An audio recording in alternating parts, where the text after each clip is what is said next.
Sejam bem-vindos ao canal Pro Veritate. Você está na playlist dos vídeos da obra da mística italiana Maria Valtorta, que relata toda a vida de Nosso Senhor Jesus Cristo, revelados a ela na década de 1940. Assista a esta sequência de vídeos desde o início, e receba você também as graças de conhecer melhor a vida de Jesus. Chegada e boas-vindas em Cafarnaum. Não sei se espontaneamente ou porque foi informada por alguém, Porfíria está na pequena margem de Cafarnaum quando os barcos chegam lá, e são 3 em vez de 2, o que me faz pensar que alguém foi para Cafarnaum antes dos outros para avisar que o mestre estava chegando, e para conseguir outro barco para as mulheres e Margiã. E com Porfíria estão as filhas de Filipe e Mirjão de Jairo, além da mãe de Tiago e João. Mas minha atenção é atraída por Porfíria que, ignorando as ondas que batem na praia com voltas alegres e um tanto atrevidas, pois o lago ainda não está completamente calmo, entra na água até os joelhos e se apoia no barco, em que se encontra Margiã, e o beija, dizendo: Eu também te amarei por ele, meu querido filho, amarei você em nome de todos. E ela fica profundamente comovida ao dizer isso, e assim que o barco para e as pessoas que estão nele desembarcam, Porfíria abraça Margiã, pois não deseja ceder a ninguém a tarefa de fazer o menino sentir-se profundamente amado. Ela então se junta ao grupo da outra barca para venerar o mestre e poder fazê-lo antes que o povo de Cafarnaum e os numerosos discípulos que há muito aguardam a chegada do mestre possam tomar posse de Jesus, privando as discípulas da alegria de tê-lo só para elas. As mulheres aglomeram-se em torno do mestre, e só os filhos de Cafarnaum conseguem romper o círculo, apertando seus corpos esguios entre as mulheres, e assim chegar a Jesus, que caminha lentamente em direção à casa. Como é de manhã cedo, não há muitas pessoas nas ruas. São maioritariamente mulheres que vão à fonte ou ao mercado, rodeadas pelo seu bando de crianças, ou alguns pescadores que voltam levando remos e redes para os barcos, para os preparar para sair à pesca à noite. Mas não há notáveis, com exceção de Jairo, que se apresenta respeitosamente para venerar Jesus e para expressar sua felicidade, pois soube que o mestre ficará algumas semanas, indo à noite para as cidades à beira do lago, para falar ali pela manhã, voltando para Cafarnaum para descansar durante o dia.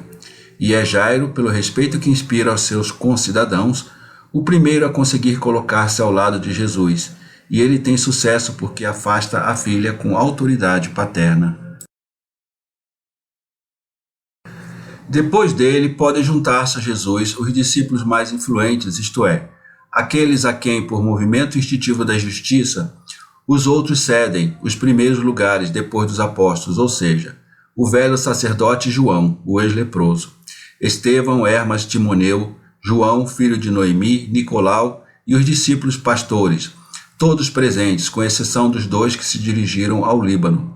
Jesus interessa-se pelos outros, pelos ausentes, e pergunta por eles aos seus companheiros. Eles ainda estão fervorosos? Oh, muito! Eles estão descansando em casa. Não, eles estão trabalhando em suas cidades ou em vilarejos próximos, fazendo novos discípulos. E quanto a Hermasteu? Hermasteu foi ao longo da costa e desce para sua cidade. Ele está com José, o discípulo de Emaús, e eles querem falar do Salvador por todas as costas.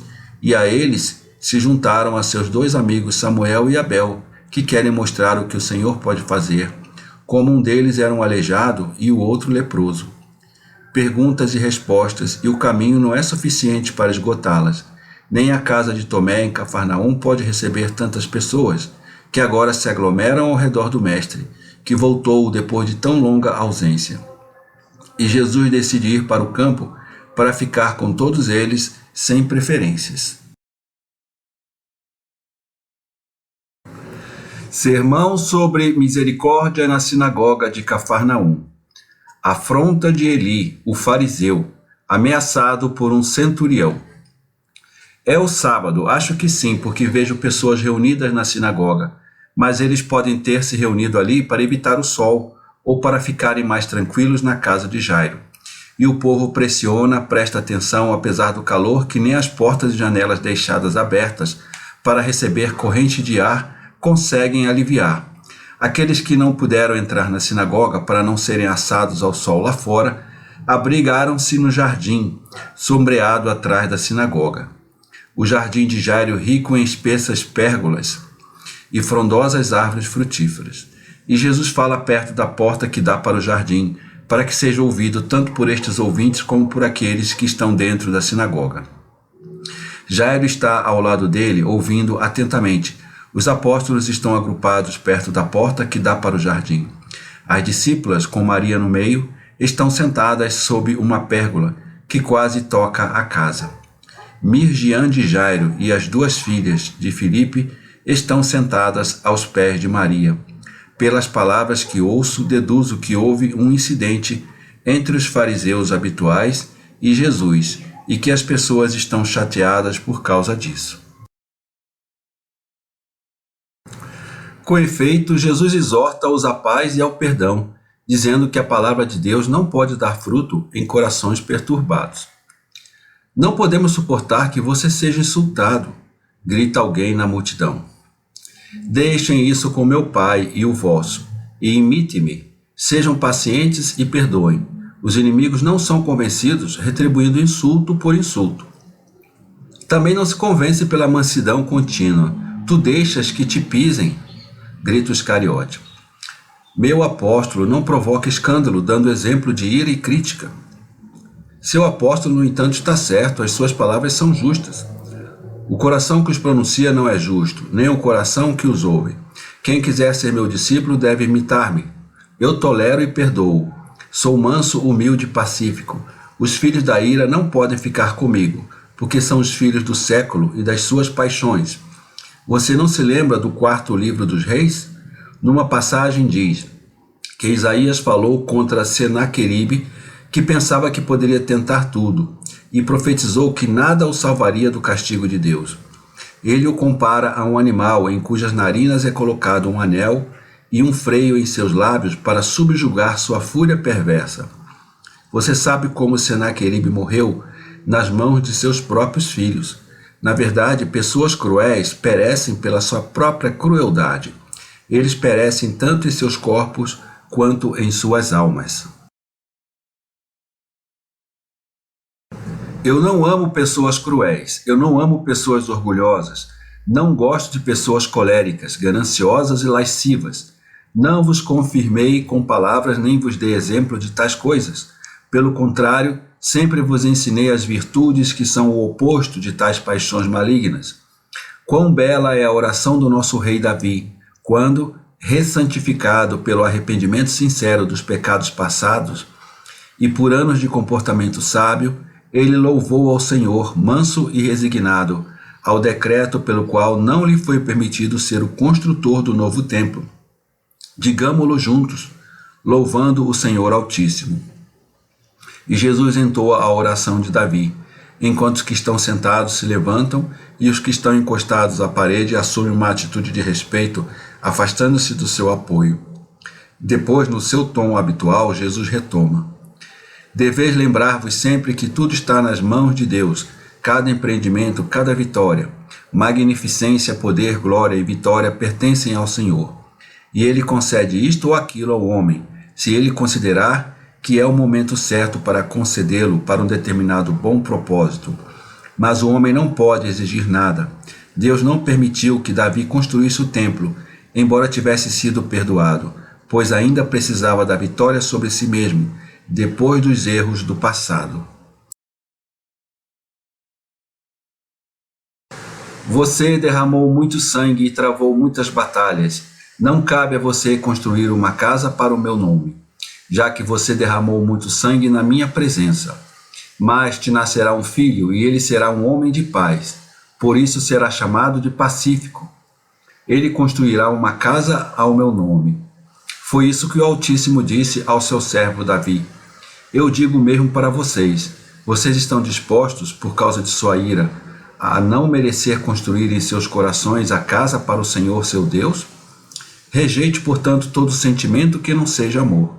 Tenham corações perfeitos, como Davi invocou para seu filho, o construtor do templo, para que, guardando meus mandamentos e fazendo tudo conforme o que eu lhes ensinei, vocês consigam construir em seus corações a morada de seu Deus, enquanto esperam ir para sua casa eterna e alegre. Dê-me um pergaminho, Jairo. Explicarei a eles o que Deus quer. Jairo vai até onde os rolos estão empilhados e pega um aleatoriamente no meio da pilha, e depois de tirar o pó, entrega-o a Jesus, que o desenrola e lê. Jeremias capítulo 5.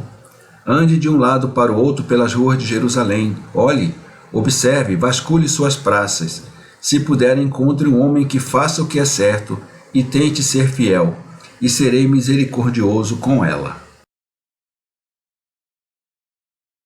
Jesus, depois de ler tudo, devolve o rolo a Jairo e fala: Minhas crianças, vocês ouviram quais castigos terríveis são deixados de lado para Jerusalém, para Israel, por não terem justos? Mas não se alegre com isso. Ela é nossa pátria. Não se alegre pensando: talvez não estejamos mais aqui. Ela está sempre cheia de seus irmãos. Não diga: faz bem a ela, porque ela é cruel com o Senhor. As desgraças da pátria, as tristezas dos concidadãos devem sempre entristecer os justos.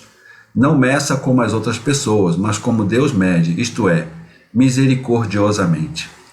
O que você deve fazer com relação a esta pátria e a esses compatriotas, quer por pátria e compatriotas, você se refira à grande pátria e seus habitantes, a toda a Palestina ou a esta pequena, isto é, Cafarnaum, sua cidade natal, quer você se refira a todos os hebreus ou a esses poucos que são hostis a mim. Nesta pequena cidade da Galileia, você deve realizar atos de amor. Esforce-se para salvar a pátria e seus compatriotas. Como? Talvez através da violência? Com desprezo? Não. Pelo amor paciente, para convertê-los a Deus. Você acabou de ouvir: se eu encontrar um homem que faça o que é certo, eu o perdoarei. Esforçai-vos, portanto, para que os corações cheguem à justiça e se tornem justos. Na verdade, na sua injustiça, dizem de mim: não é ele, e assim acreditam que, ao me perseguirem, nenhum mal lhes acontecerá. Eles realmente dizem: essas coisas nunca acontecerão, os profetas falaram ao acaso, e eles tentarão fazer você falar como eles falam. Vocês que estão aqui presentes são fiéis, mas onde fica Cafarnaum? Isso tudo é Cafarnaum? Onde estão aqueles que das outras vezes vi, aglomerados ao meu redor? Então o fermento que fermentou da última vez que estive aqui estragou muitos corações? Onde está Alfeu? Onde está Josué com seus 3 filhos? Onde está Ageu de Malaquias? Onde estão José e Noemi? Onde estão Levi, Abel, Saulo, Zacarias? Esqueceram-se da ajuda inegável que receberam, porque palavras falsas a dominaram? Mas as palavras podem destruir os fatos. Vocês podem ver, este é apenas um lugar pequeno. Neste lugar, onde está o maior número de pessoas atendidas, a malícia invejosa tem conseguido devastar a fé em mim. Vejo reunidos aqui apenas aqueles que são perfeitos na fé. E você poderia esperar eventos remotos, palavras remotas para manter todo Israel fiel a Deus? Deveria ser assim, porque a fé também deve sê-lo, sem o apoio dos fatos. Mas não é assim. E quanto maior é a ciência, menor é a fé, porque os eruditos pensam que estão isentos da simples fé sã, que acredita pela força do amor e não por meio da ajuda da ciência. É o amor que você deve transmitir à posteridade e inflamar. E para fazer isso, você deve estar inflamado. É preciso estar convencido, heroicamente convencido, para poder convencer. Em vez de maus modos em resposta a insultos, você deve ter humildade e amor. E com eles deveis ir e recordar as palavras do Senhor, a quem já não se lembra delas. Devemos temer ao Senhor que nos dá as chuvas da primeira e da última estação. Eles não nos entenderiam, pelo contrário, nos ofenderiam dizendo que somos sacrilégios, ensinando sem o direito de fazê-lo. Você sabe quem são os escribas e os fariseus? Sim, eu sei, mas mesmo que eu não soubesse, eu saberia agora, mas não importa o que eles sejam, importa o que somos. Se eles e os sacerdotes batem palmas aos falsos profetas que profetizam o que lhes dá algum proveito, esquecendo que as mãos devem ser batidas apenas para as boas obras que o Decálogo ordena, não há razão para que os meus fiéis crentes os imitem ou se sintam desanimados e só ficam olhando como se tivessem sido derrotados. Você deve trabalhar tão duro quanto o mal trabalha. Não somos o mal, grita da soleira na rua a voz rouca de Eli, o fariseu, que tenta entrar gritando o tempo todo. Não somos os malignos, seu instigador. Homem, você é o perturbador, vá embora, diz imediatamente um centurião que devia estar ali observando, pois sua intervenção é muito rápida. Você, um pagão, ousa me impor? Eu, um romano, sim, saia. O rabino não está perturbando você, mas você o está perturbando. Você não pode... Nós é que somos os rabinos, não o carpinteiro galileu, grita o velho, que mais se parece com uma mulher que carrega um carrinho de mão do que com um mestre. Mais um, menos um, você tem centenas deles e todos são professores perversos. Aqui está o único virtuoso. Eu ordeno que você saia. Virtuoso, hein? Virtuoso o homem que paga a Roma pela sua segurança?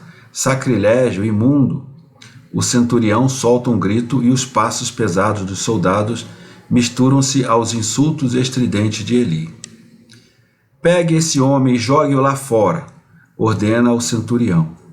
A mim, mãos pagãos me tocando, os pés dos pagãos numa das nossas sinagogas, anátema, ajudem, estão me poluindo. Eu imploro, soldados, deixem ele ir, não entrem, por favor, respeite este lugar e a sua velhice, diz Jesus do seu lugar. Como desejar, rabino? Intrigador, mas o sinédrio será informado, eu tenho a prova, agora acredito nas palavras que foram relacionadas a nós, eu tenho a prova, anátema em você. E minha espada em você, se você disser outra palavra. Roma defende o que é certo, ela não intriga ninguém, sua velha hiena. O sinédrio será informado das suas mentiras. O procônsul receberá meu relatório. Vou escrever imediatamente. Vá para casa e fique lá à disposição de Roma. E o centurião dá uma volta perfeita à direita e vai embora, seguido por 4 soldados, deixando Eli atônito e tremendo covardemente. Jesus continua a falar como se nada o tivesse interrompido. Tu deves trabalhar tanto quanto o mal trabalha, para construir dentro de ti e à tua volta a casa do Senhor, como eu dizia no início. Deveis agir com grande santidade para que Deus desça novamente aos corações e à nossa querida pátria, que já está tão severamente castigada e não sabe que nuvens de infortúnios se acumulam para ela no norte, no país forte que já governa sobre nós, e governará cada vez mais, porque as ações dos cidadãos são tais que enojam o Senhor mais bondoso e despertam o governante forte. E com a indignação de Deus e do governante, você espera talvez ter paz e bem-estar? Sejam bons filhos de Deus. Esforce-se para ter não uma, mas centenas de pessoas boas em Israel, para evitar os terríveis castigos do céu. Eu lhes disse no início que onde não há paz, não pode haver palavra de Deus, que ouvida pacificamente possa dar frutos nos corações. E vocês sabem que este encontro não foi tranquilo nem frutífero. Há muita agitação nos corações. Vão, ainda teremos algumas horas para estarmos juntos dela. E reze como eu para que aqueles que nos incomodam possam consertar seus caminhos. Vamos, mãe. E, espremendo-se no meio da multidão, ele sai para a rua. Eli ainda está lá e, pálido como a morte, se joga aos pés de Jesus. Tenha piedade, você salvou meu neto uma vez. Salve-me para que eu tenha tempo de consertar meus caminhos. Eu pequei, eu confesso isso, mas você é bom. Roma, o que Roma fará comigo? Ela tirará de vocês a poeira do verão com uma boa surra, grita um. E as pessoas riem enquanto Eli emite um gemido doloroso, como se já sentisse o flagelo, e geme. Estou velho, todo dolorido, ai de mim. A cura vai te fazer bem, seu velho chacal. Você será restaurado à juventude e poderá dançar. Silêncio, Jesus ordena aos escarnecedores. E diz ao fariseu: levanta-te, seja digno, você sabe que eu não conspiro com Roma. Então, o que você quer que eu faça por você? Isso é verdade, sim, é verdade, você não conspira, não. Você despreza os romanos, você os odeia, você... Nada desse gênero, não minta me elogiando, como mentiu anteriormente me acusando. E é melhor você saber que não seria nenhum elogio para mim dizer que odeio este ou aquele, ou que amaldiçoo este ou aquele. Eu sou o salvador de cada alma, e não há raça ou rostos aos meus olhos, mas apenas almas. Isso é verdade, muito verdadeiro, mas tu és justo, e Roma sabe, e é por isso que te defende. Você mantém as multidões calmas, você as ensina a respeitar as leis, e isso talvez seja uma falha nos seus olhos? Oh não, é justiça. Você sabe fazer o que todos nós deveríamos fazer, porque você é justo, porque a multidão zomba e murmura. Vários epítetos como mentiroso, covarde, esta mesma manhã ele falou de forma diferente, e assim por diante podem ser ouvidos, embora falados em tom baixo. Bem, o que devo fazer? Vá até o centurião, rápido, antes que o mensageiro parta. Veja, eles estão preparando os cavalos. Oh, tenha piedade. Jesus olha para ele, pequeno, trêmulo, pálido de medo, miserável, e examina-o com compaixão. Apenas 4 olhos olham para ele com pena, os de Jesus e de sua mãe. Todos os outros olhos são irônicos ou severos, ou perturbados. Até os olhos de João e André são severos com uma severidade desdenhosa. Tenho pena, mas não irei ao centurião. Ele é seu amigo. Não. Ele é grato a você, quero dizer, porque você curou seu servo. Eu curei também o seu neto, e você não é grato a mim, embora seja um israelita como eu. A ajuda benéfica não cria obrigações. Sim, ai daqueles que não são gratos a... Eli percebe que está se condenando e fica quieto, gaguejando. A multidão zomba dele. Rápido, rabino, grande rabino, santo rabino, ele está dando ordens, viu? Eles estão prestes a partir. Você quer que eu seja ridicularizado? Você me quer morto? Não vou lembrá-lo de um favor. Vá e diga-lhe, o mestre lhe diz para ser misericordioso. Vá. Eli corre e Jesus sai na direção oposta, em direção à sua casa. O centurião deve ter concordado, porque vejo os soldados que subiram nas celas desmontarem e devolverem uma tábua de cera ao centurião e depois levarem os cavalos embora. Que pena, teria sido bem feito para ele, exclama Pedro, e Mateus responde-lhe, sim, o mestre deveria ter deixado que ele fosse punido, um golpe para cada insulto contra nós, velho odioso. E então ele está pronto para começar tudo de novo, exclama Tomé. Jesus se vira severamente. Tenho seguidores ou tenho demônios? Vão embora, vocês com corações impiedosos. Sua presença é desagradável para mim. Os 3 permanecem onde estão, petrificados pela reprovação. Filho, você está tão triste e estou com muita dor. Não acrescente este. Olhe para eles, implora Maria. E Jesus se vira para olhar os três rostos desolados, com olhos cheios de esperança e de tristeza. Venham, ordena Jesus. Oh, as andorinhas não são tão rápidas quanto os três. E que seja a última vez que ouço vocês dizerem tais palavras. Você, Mateus, não tem o direito de falar assim. Você, Tomé, ainda não morreu para julgar quem é imperfeito, pensando que está salvo. E você, Simão de Jonas, comportou-se como uma rocha levada com grande dificuldade até o topo de uma montanha e depois rolada até o vale. Entenda-me o que quero dizer. E agora ouçam. É inútil falar aqui na sinagoga ou na cidade. Falarei dos barcos no lago, ora aqui, ora ali. Preparem os barcos, quantos forem necessários, e sairemos nas noites plácidas ou nas madrugadas frescas. E a visão termina.